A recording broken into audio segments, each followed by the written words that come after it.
Congo uni, Congo fort. Luttons tous contre les discours de haine en cette période électorale. Luttons tous contre les discours de haine en cette période électorale. Actualité.cd. Restez en contact permanent avec l'actualité.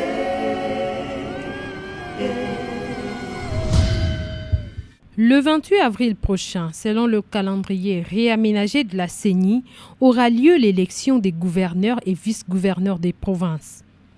Pour en savoir plus sur les types de discours et messages véhiculés en ce moment dans la province du Congo central, Actualité.cd a contacté Madame Nadine Tseka Kindomba, point focal du cadre permanent de concertation de la femme congolaise, CAFCO en sigle. Bonjour Madame. Comment se présente la situation dans votre province autour de l'élection du gouverneur? C'est vrai que la CENI a déjà clôturé les dépôts de candidature depuis le 13 mars.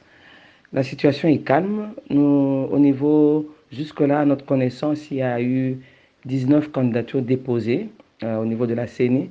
Nous attendons maintenant que la CENI publie la liste définitive. Et là, nous pouvons dire exactement qui sont retenus et qui seront dans la course. Quels sont selon vous les types de discours véhiculés en ce moment?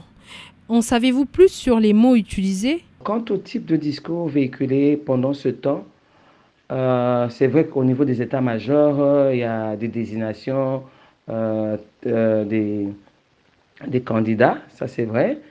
Mais quant à ce qui concerne les discours haineux ou des discours qui peuvent salir tel ou tel autre, nous disons que ce n'est pas vraiment à ce niveau-là.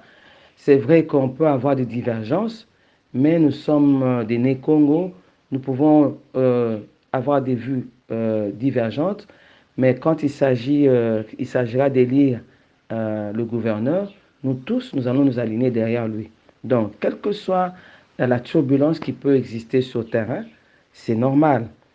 Mais je sais une chose, c'est que quand il s'agira des élections et que celui qui sera élu, nous tous, nous allons nous aligner derrière ce gouverneur, derrière son programme et nous allons travailler. Quel mécanisme préconisez-vous pour favoriser la cohésion nationale et pour anticiper que proposez-vous pour réduire les discours et messages de haine à l'issue de ces élections? Alors, l'État congolais a un rôle à jouer, oui, un rôle à jouer dans le sens que nous voyons déjà des messages de la CENI par rapport à la corruption. C'est vrai que les députés provinciaux, ce sont eux les vrais électeurs.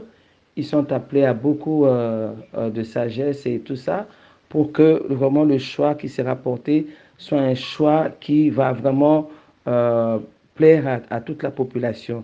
Donc, l'État congolais doit vraiment veiller à ce que autour de ces élections, qu'il n'y ait pas de la corruption pour que les députés ne puissent pas choisir par rapport à l'argent, mais choisir par rapport à la personne qu'il faut pour diriger cette province. Vous savez, notre province a beaucoup d'atouts, offre beaucoup d'opportunités et nous avons plusieurs années pataugé, mais je crois l'heure est arrivée pour que le Congo central se lève, se réveille et qu'un digne, un Né-Congo puisse prendre, qu'il soit du bas-fleuve, qu'il soit de cataracte, qu'il soit de la Lukaya, mais nous visons vraiment l'élite, nous visons l'excellence.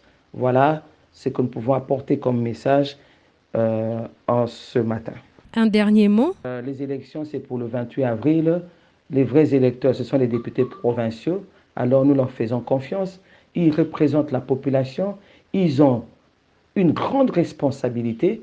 Ils doivent le savoir. Et la population est en train de regarder. Cette population-là n'est pas naïve. Vous savez, la population regarde.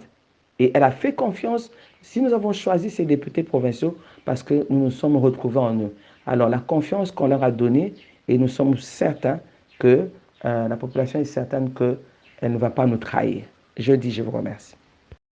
Merci d'avoir suivi ce podcast d'Actualité.cd. Restez connectés pour ne rien rater des nouveaux épisodes. Web-séries, Caricatures. podcasts, Reportage sur la lutte contre les discours de haine en période électorale. rendez-vous dès maintenant sur toutes nos plateformes numériques. Actualité.cd, l'actualité de la RDC en continu et en direct.